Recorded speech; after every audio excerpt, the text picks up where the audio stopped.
Okay, there we go. Welcome, San Bernardino County, to our first Facebook Live talk show. You know, sexual assaults in our country are unfortunately a very real, everyday occurrence. Do you have a son or daughter going to college, but is home on quarantine? Maybe you're a college student yourself and home on quarantine and not sure how to approach your parents about the topic. You're going to want to stay tuned into the show because we've got some answers and we can help both parents and students discuss this issue easier with each other. For those who stay till the end of the show, you'll be entered into an opportunity drawing to win a Nick's pen from Nick's Personal Defense. I'm Mike Byers, the Public Affairs Officer for the San Bernardino County District Attorney's Office, and joining me tonight are Ryan Eisenberg and Lorena Johnston Saldana, who are victim advocates with our office.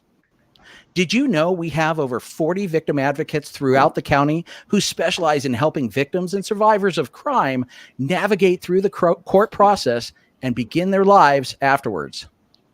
Our guests tonight are David Sanchez and Kate Gross from It's On Us, which is a nonprofit aimed at educating students across the country about sexual assault. And they're joined by our sponsors for the show tonight, Jake and Bri Nixon of Nick's Personal Defense.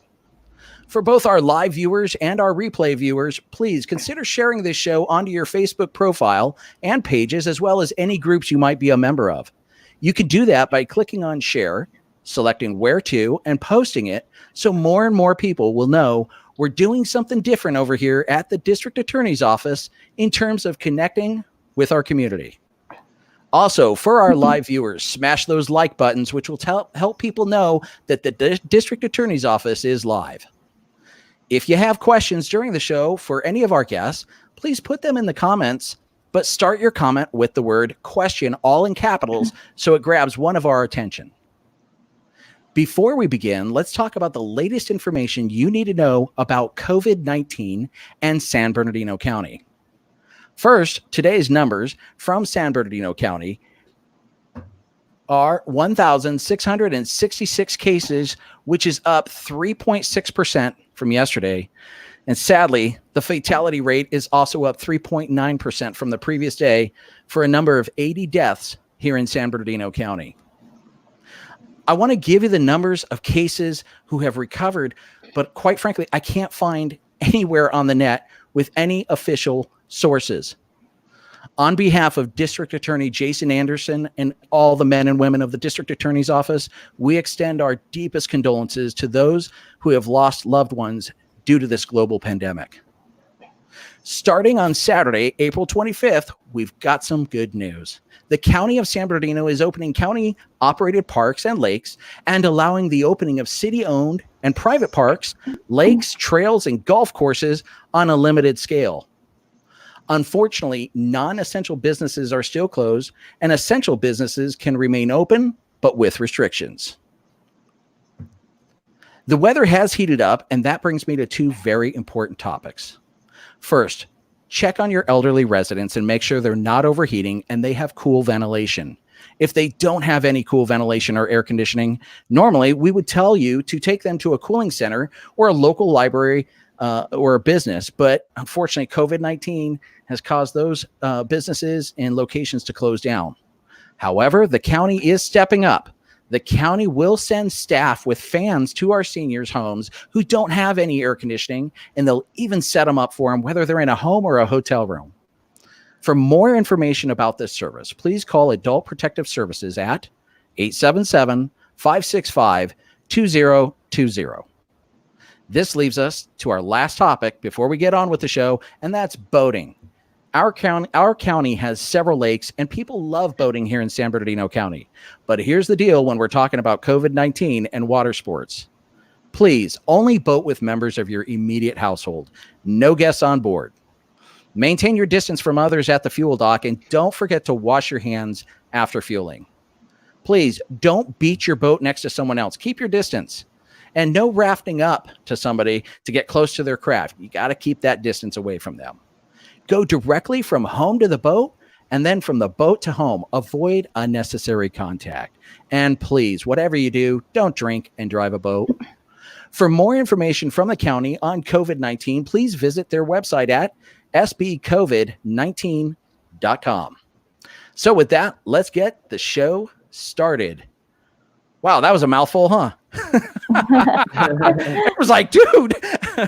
No, yes, I had a teleprompter. There's no way I could memorize all that, right? All right. Hey, I want to start with David. Tell us tell us about your organization. Yeah, so we're here from It's On Us, Utah specifically. So It's On Us is a national organization under a national nonprofit called Civic Nation. And It's On Us focuses specifically on sexual violence advocacy and awareness, specifically more aimed towards college campuses, but we do service all people in the community. Specifically just because sexual violence impacts and has different representation as far as college campuses go. And it's something that is easily swept under the rug, and people really don't like to talk about it because it's an uncomfortable idea to think that you could be going off to school to get an education, but end up becoming a survivor of sexual violence. And so It's On Us focuses primarily on addressing that through prevention, education, informing people to be active bystanders in situations where someone could become a potential survivor of sexual violence, and believing and supporting survivors who have overcome that. Wow. Okay. Awesome. Now, I know you said you're from Utah, and actually all of our guests, except Lorena and Ryan and May, all of you are students at the University of Utah, right? That is correct. Okay, excellent. So thank you very much for what you're doing. And you just happen to be the chapter that reached out to us and said, hey, we like what you're doing over there. Can we get involved? We love it. Thank you very much. We appreciate it. So that leaves me over to Caitlin. You've got some information about the unfortunate side of sexual assault, and that's stats and some other misconceptions and information, right? Yes. Okay. So sexual assault is a major problem that needs action. 3 million college students will be sexually assaulted this year.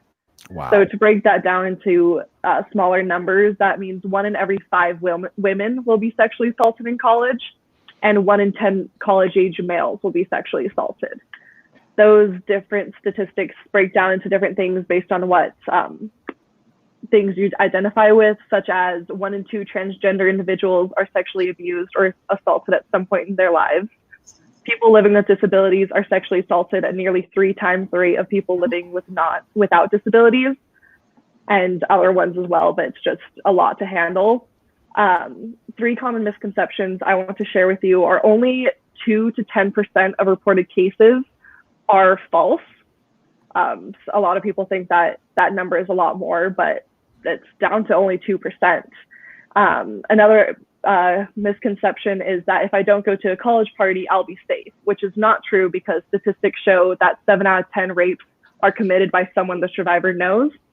And the third misconception that I want to share with you is that if a survivor will get in trouble if they were intoxicated at the time, or if they're underage, or there are rules against alcohol.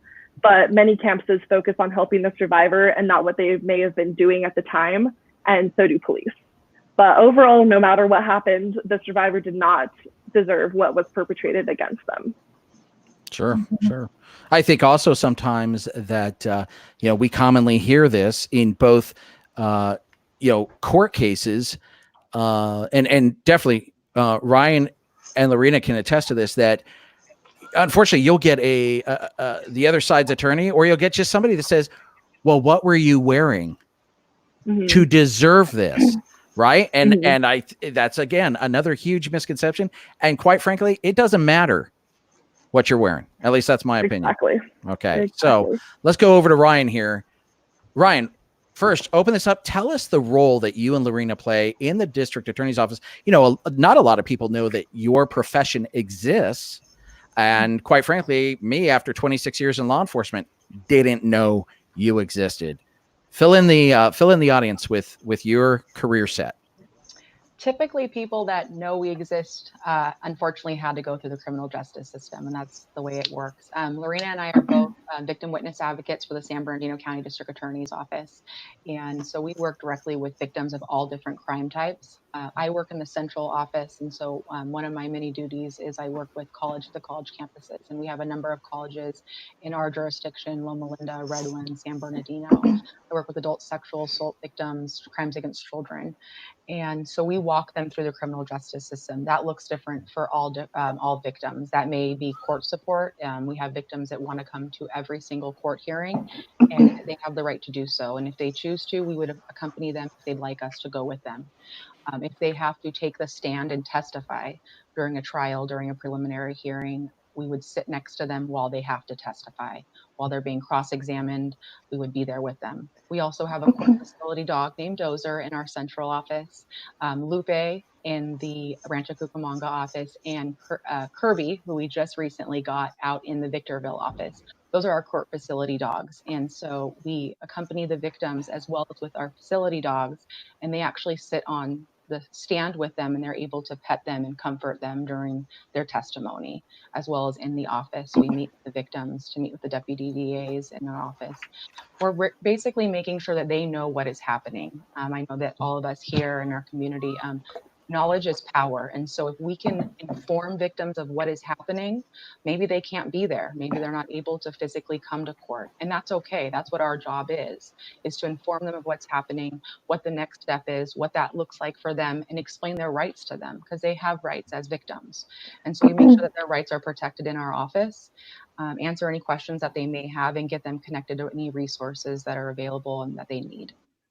And that kind of just scratches the surface of what we do. I could probably ramble on for quite a while of what our job entails, but I want to just touch base off of what Caitlin had mentioned about the statistics. Last year, our Bureau of Victim Services for the County of San Bernardino, we served 7,774 victims. Of that population, only 810 of them were between the ages of 18 and 24. That's staggering when you consider the statistics that were just read to you by the other panelist about the number of people that are being sexually assaulted. We have 3 huge campuses. And so we're trying to make sure that our community knows that our services exist, that we're here to walk them through the criminal justice system, that they're not going to be alone. Yeah. I think that's really important. I think that key word, how you ended that, is they're not going to be alone. I think that's what they need to know. And especially with everybody on this panel right here, is a support system that literally, I know somebody could go up to David and go, "Hey, I need help." And David's the type of guy that would be like, "I know where to go. I know who to call." So good stuff. Yeah, go ahead. No, that happens to me quite regularly. But at least when we were attending school, now that we're all online, that's drastically decreased. But that I definitely had many occasions throughout the semester where that would happen. Sorry, you were saying, Mike. Yeah, no. And I think especially like we kind of labeled the title of this, that if you are at home quarantined, you're a student and you've been, you're a survivor of sexual assault, it's okay. You can approach people. It's not your fault. And that's one of the big things we want to make sure we get across. Lorena, okay, so what kind of services specifically on sexual victims of sexual assault can we offer them? And how do they connect with us? Do they with a victim advocate? Does there have to be a court case already going? Can they call? Can you already start working with them? Can you give us a little more info about that? Well, those are really good questions. Generally, like Ryan had stated, they come into contact with us if they already have a criminal justice case going, but they can also contact our main line if they are a victim of sexual assault and maybe necessarily they didn't report, but they did want resources. So that's our job, is like Brian said, is to give them the resources that are helpful to them. And with sexual assault, there are a lot of different resources available. We do work with a program called Victims of Crime Compensation Board. They can offer reimbursement benefits to different victims and survivors for many different crimes. But specifically for sexual assault, something that I offer to my survivors is counseling. So some people may not have insurance, or some people may have to pay an out-of-pocket copay, and that's something that the program can assist with. There are also sexual assault crisis centers where survivors can go and get free counseling one-on-one. They can go to a group if they're not necessarily comfortable with the one-on-one. And those programs also offer different things like self-defense classes. But the really good thing is that those advocates and counselors are trained in sexual assault. So they know the epidemic, they know, the dilemma that they're facing. So they are very helpful for that purpose. But definitely they can call our main office. Like Ryan stated, we have the Central, we have the Rancho office and the Victorville office. That is something that I think is really important. We're always there to assist and provide resources as best we can and to listen to you. There are different guidelines that we have working with the district attorney that we can't, boundaries that we have to keep, versus a community advocate. They have different resources available to them. So if there's something that we can assist with, I love to rely on my community partners and keep a relationship with them to refer the survivors to them specifically. And a really, really good point that was mentioned is that, people do have this common misconception of it's a stranger that is the assailant. And in most cases, it is someone you know. I've been assisting with sexual assault cases and for over 2 years. And for those 2 years, I've never had a case where it's a random stranger off the street. It's usually someone you know, someone who you trust to some extent. And again, like was stated, it's not your fault if you're in that situation where someone takes advantage of you. That is never, ever your fault. I did briefly want to touch on a misconception within the criminal justice system. Something that I like to speak with my survivors from the beginning. I like to set boundaries, let them know what's in the scope of my position, what I can assist them with, what is better if I refer them out. And I also like to let them know that I'm there for their support. I'm there to make sure their voices are heard in the process as much as possible. And for whatever that they need me to do, and that's in my scope, I will help them with.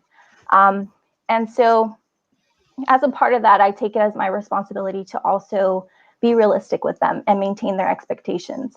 Meaning, at the end of the criminal justice case, there may not be, if the survivor chooses to pursue charges and report, there may not be always an outcome an ideal outcome.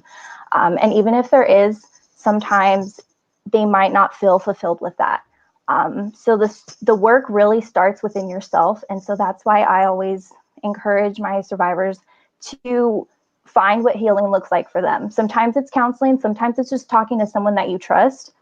You need to find what's right for you in that way, because if you're relying on an outcome in the criminal justice case, it might not always, unfortunately, bring that closure and healing to your heart that you need. So yeah, that's very good. I can't say it any better. Good job on that one. Wow. Okay, Bri and Jake. All right, interesting story here. Tell us how you are involved in this whole area of sexual assault. Yeah, so it's kind of a funny story, Mike. So when Bri and I first got married, I wanted to be a good husband. And so I asked her, okay, like, what are your fears and how can I help? And so she said, I'm afraid of spiders. And I was like, okay, True. Like, we can deal with that. And so I went to the store and I bought a bunch of spider traps and set them up around the house. And I felt like I was doing a pretty good job. But then I asked her, is there anything else that you fear? And she said, being sexually assaulted. And I was like, this I shake my head because I'm like, we went from spiders to sexual assault. So that's why I was shaking my head. All right. My two biggest fears as well. Yeah. It's a girl thing. I'm just kidding. Now everyone can be scared of it. But yeah, I have always had a fear of it. And I actually, anytime I would go anywhere, I always carried a pen with me because I was scared all the time. And so that is when Jake and I started brainstorming of how we personally could help people feel safer when they're going out, when they're maybe on campus at night, trying to get to their cars or get home safely, into their dorms and stuff. And so we just kind of started brainstorming of how we can make a difference and helping people as well. Okay, wait. Yeah, I got it. Oh, hold on. I got to ask a question here. And this is for our college folks here on the panel.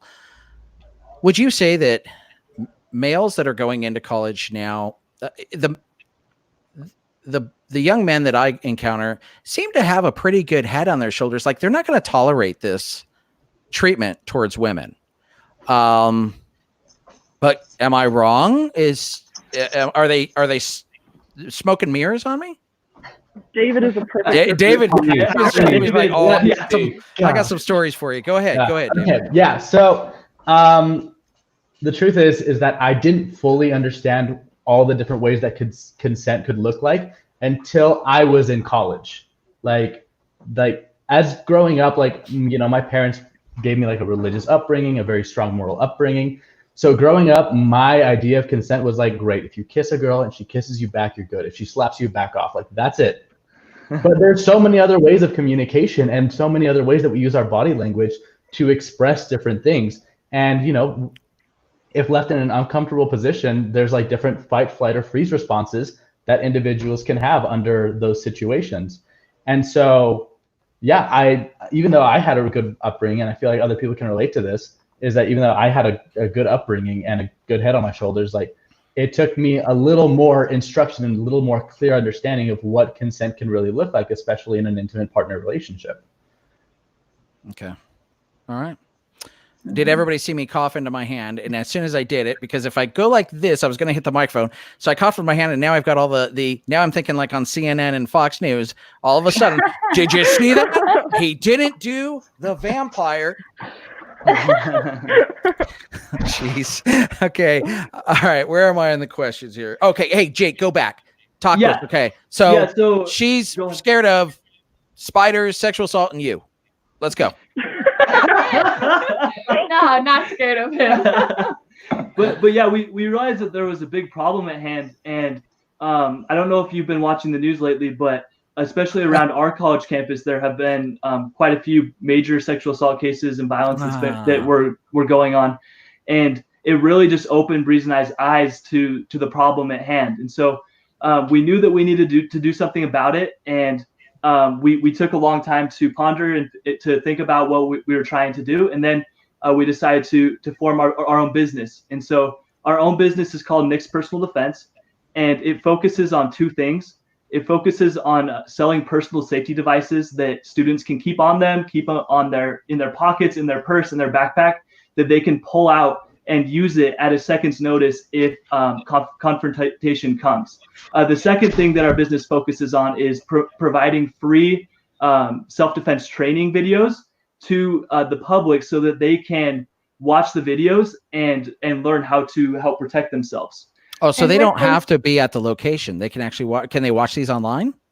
Yeah, and we haven't filmed them quite yet, but we have plans to film them in the next next little while. So and with those videos, we're wanting to help people be able to know how to even know when situations may be occurring and how to be able to protect themselves even before something could happen as well. So just being able to help people be aware of their surroundings and able to feel safer as well. Yeah. And I know Ryan and Lorena can attest to this, that how many times we've read, police reports and find out the information that a lot of times on multitude of crimes, it's because people aren't paying attention. They're not paying attention to their surroundings, and gosh dang it, they've got their heads buried in these devices almost 24/7. And really, I mean, yeah, I think that would be the number one thing I could tell people is pay attention to your surroundings. Absolutely. Yeah, and Bri, do you want to show the audience what our product is? Yes, I would love to. So this is our Nick's pen is what it's called. So this is the box that it comes in. Oh, cool. And then in it we have some little stickers, which nice. you can put anywhere, just kind of cute, of course, gotta have the cute part, guys. And then we have instructions that we'll go through, but I'll kind of briefly explain. So right here we have a glass breaker or multi-use point. Cool. And then if you unscrew the top, we have a knife or a little blade as well. And then in this, if you push this button, there's a light that's super bright. Very, very good. And then you hold the button down and then an alarm will go off. Oh, wow. I like that. Awesome. And that, yeah, I think all of our viewers, yeah, it works. And then, of course, the actual pen, which is the most handy, and hopefully you don't ever have to really use the pen from our videos that we'll be putting out soon, just so that people are aware of their surroundings. But in case you have it, and it's nice just to have a pen as well. Yeah. So that's our product that we have. I got to tell you, I think the most effective part of that, besides all the tools, I really think the most effective is going to be that alarm. Yeah, absolutely. People don't want it when they're doing something bad. They don't want other people seeing them or paying. Mm-hmm. Yeah, it's up to 120 decibels. So you press that, you hold it for 2 seconds. Yeah. Who's ever really by loud. it is not going to want to be trying to pull anything. And if people don't want the knife too, we also have a multi-tool kit. So that's kind of nice as well. Good. It has a bottle opener, hex wrench, flat screwdriver. So it's just a nice option. Cool. Very good.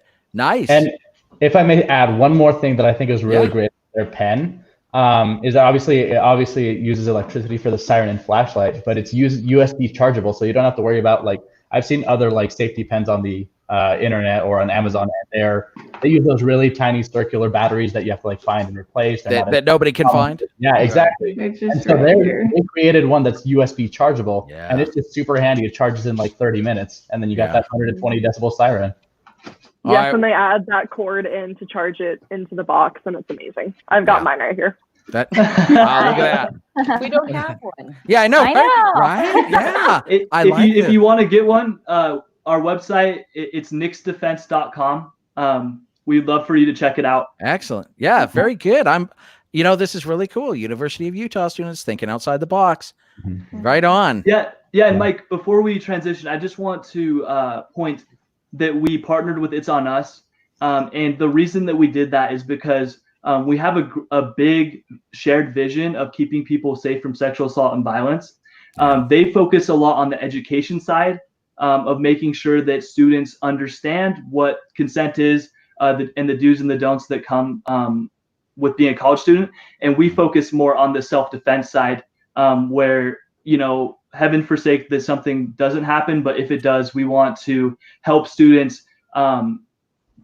We want to help keep students safe. And so we feel like with the self-defense side and the education side, we're here to make a big impact in our community. Absolutely. And so with all of our sales, they get a portion of our sales as well. Oh, perfect. Excellent. So a portion. Okay. I like that. So, okay. So every sale that they get just goes to helping us increase our education abilities and be able to reach more people and do things like this. I like that. Nice. Caitlin. Okay. You up? I got to ask you a question. Okay. If there's a survivor watching right now and they don't know how to approach, let's say a college survivor, they're at home, they're quarantined. What do you tell them? What kind of words of encouragement can you tell somebody that maybe they're watching and they got to tell mom and dad they need a support system, right? I guess they don't have to, but to me, it would be the best thing. There are so many resources where no survivor has to go through this alone. I'll go over some resources that are specific on campus for college students, for any students that are watching this right now. So if a survivor needs to report to their school, many schools are very educated on Title IX, and there are so many options within that. In a study, it was found that universities' Title IX offices do refute rape myths and are very educated about what survivors go through. And if a survivor chooses to not report to law enforcement, a survivor is still eligible for the same help through Title IX. Also, at many universities, there are victim survivor services. They can help from reporting, needing a shoulder to cry on, academic help, and more. Because oftentimes academics become hard to keep up with. So there's help regarding schoolwork, including extensions on assignments, help withdrawing from classes without penalties, and receiving incompletes in classes so the survivor would have a chance to complete the course within the next year without having a W on their transcript. And yeah, there are just so many groups on campus that are aimed at helping survivors, generally run through the counseling center. Like someone mentioned, there's different therapies through the counseling center or group therapies for other students that have gone through the similar instances that you have. And also for survivors and anyone else, investing in the next personal defense pen can help combat any scenarios where sexual assault could occur. I definitely keep this thing on me. I got one right before everything went online, so I really haven't taken it around town with me, but the pen itself is amazing. I've written all of my to-do lists during quarantine with it, and so I just like keep it handy and I love it. But I just listed some resources available to students, but to offer some words of encouragement, I believe you, we believe you, others believe you, and we all want to support you. And these survivors that are watching this, you're so strong. And as a few of us have mentioned, there are people to support you every step of the way. So feel free to reach out to any of the resources on campus I mentioned to get some help. Yeah, excellent. Yeah. If I could add on to that as well, please. Sure. An important thing for when a survivor feels, you know, like you said, like what if they want to say something to their parents? What if they want to like talk to their parents about this?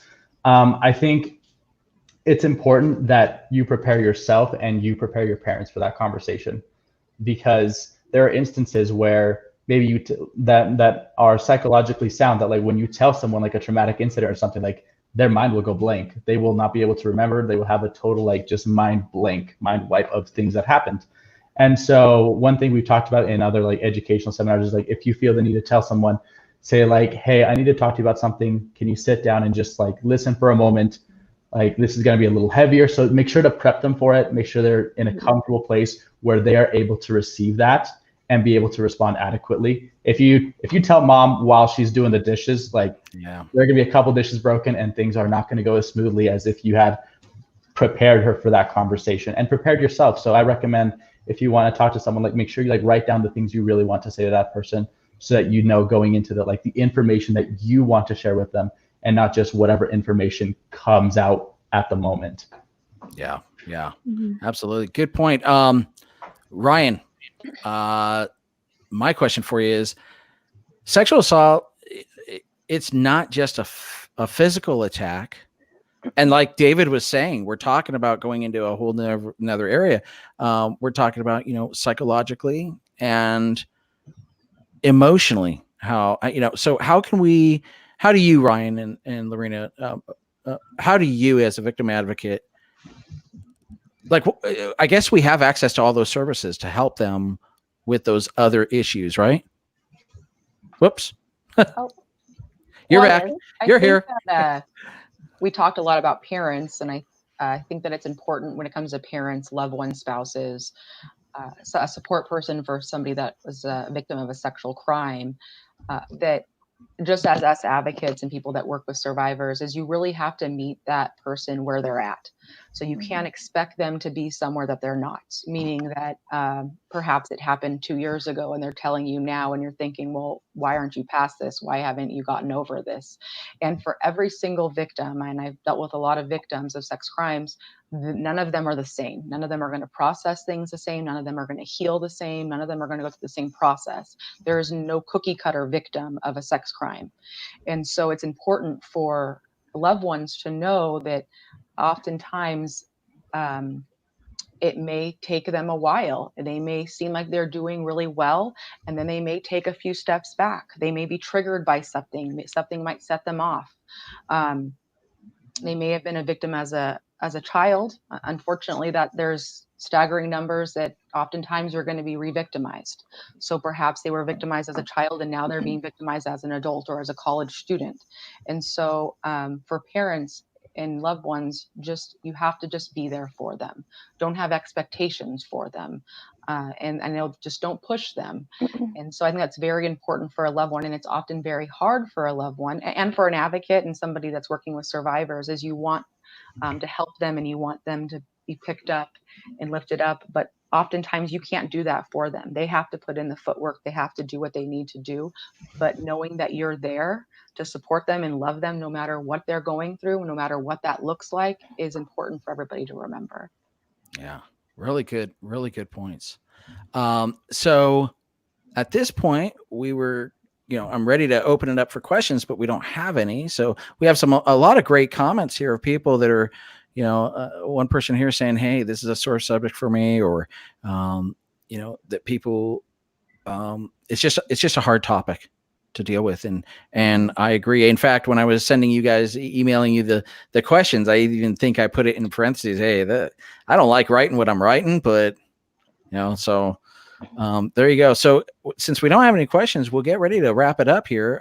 Plus, I know it's Friday night and you guys have things to do. You have family, but I know everybody appreciates you giving your time to the people of San Bernardino County and talking about this important subject.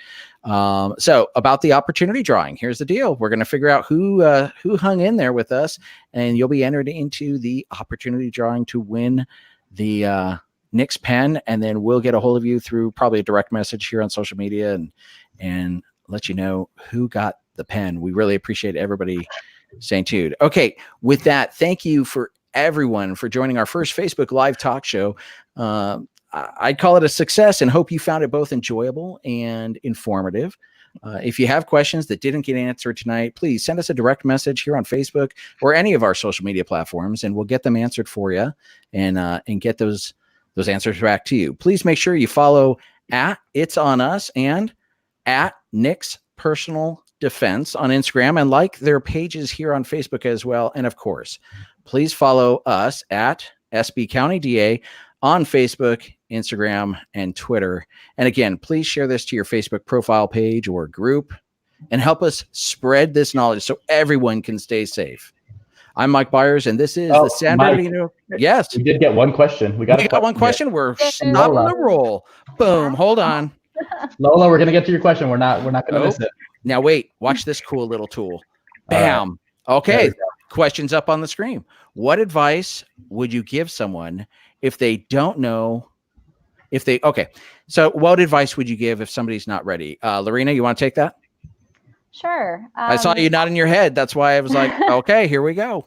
Well, something that I think is really important is to encourage survivors to do everything at their own pace.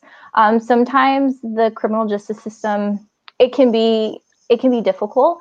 And even though we're there to support you, we're not the ones going through it. You are. And of course, we would suggest you to report because oftentimes predators, it's not the first time they've assaulted and they will likely assault again. But at the same time, we have to encourage every survivor to go at their own pace, meet them where they're at, have them do what they need to do in order to hopefully get to that place where they feel comfortable to report. But I'm not here to force anyone because I'm not in your particular situation. All I can do is encourage and be there for you with it, through it, and send you to the right resources, hopefully. Yeah, excellent. I think it's important there's no one shoe fits all. I think somebody else mentioned that Title IX, when it comes to college students, they do amazing things. They're moving our students out of one class into another class. They're moving kids from one dorm to a different dorm. They have protection orders on the campus that are completely outside of a criminal protection order and a criminal justice system. A lot of the resources that we mentioned on the college campus are off. Nonprofits that we have locally, they serve victims that have not reported it. Our office, our victim advocates, we work with victims. I know I work with victims on a weekly basis that have not yet reported. A lot, like we mentioned already, a lot of it is as a job as an advocate, whether it be a nonprofit or a DA base, is for us to be able to explore your options. We're probably a little biased because we work at the district attorney's office, but by no means, like somebody else had just shared, that we're not going to force anybody to report. We just want to make sure that you're as educated as you can be to make the right decision that's right for you, not for us. And so that may look different for you. It may look different for me, but I think a lot of us are educated and know what the different routes are. So maybe we can just help you guide you in the right direction. Wow. That's awesome. Hey, we got another question, and this is from Eric Drake. And so question, should men be embarrassed to report? That's a very real question. Hey, let's send it up to the men here. Go ahead, David. This is I'm so glad Eric touched this. No, men should not be at all embarrassed to report a form of sexual violence done to them, because we do know that it happens. It happens a little less often than it happens to the women, but it is something that absolutely happens to men. It affects them in different ways, and their healing is usually very different, and the way they have to come to terms with what happened to them is very different than for a woman. And the centers that see and help women in sexual violence are also there to support men, And one thing that's important to note is that it's very easy to think about sexual violence as, men assaulting women. But in reality, and while that is the majority of the cases, it's true that all genders assault all genders, whether it's transgender, whether it's, LGBTQ community, whether it's man to man or woman to man, it happens across the spectrum. And so the resources are there for all genders, regardless of what the situation is.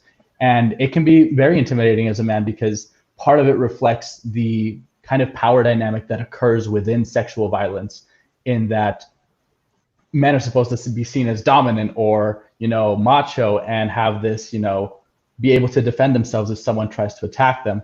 Well, there are certain circumstances that are outside of our control that no one can anticipate. And so it's important that men be able to find those resources, and men be able to talk about what's happening to them. And so it's important that men have that courage, because it's equally as courageous for men to report. Wow. Good. Yeah. Hey, we got another one. This one's let's see. This is from Ramona Hutchinson. I think sexual assault with high schoolers and college students being drunk is also an issue.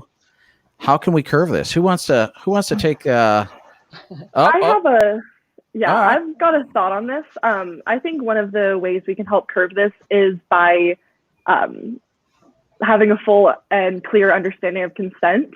Yeah. And so when we're in those situations, if one or both parties are intoxicated, which does definitely raise the amounts of sexual assaults that do occur, there are still the clear lines of consent. Everybody knows how to express consent. Everybody knows how to take rejection, how to take a no. That's a yes is a yes and a no is a no, and that those lines are clear. Yeah, absolutely. Yeah. If I could add on to that too. Sure. Ramona Hutchinson, I love your question, because a few weeks ago, so I work on a crisis line that has a lot that people can call in for just anonymous, counseling and, crisis help in whatever situation. And a few weeks ago, let's say about maybe two and a half weeks ago, I got a call from a high schooler who she had just gotten home from being assaulted. And she was so scared of what she was to do, because first off, she knew she wasn't supposed to be going out because it was, quarantine, stay-at-home order. So she snuck out of her house while her parents weren't aware, and she went over to this young man's house. She thought she could trust him. She thought, he was a good guy, and he pressured her into things that she did not feel comfortable, and she remembered saying no to. And in that situation, they were both sober. They were just, hanging out. And it's so sad to see those situations. And it's my best advice in those situations is that, you never know what someone's really like until you get a little more time to get to know them.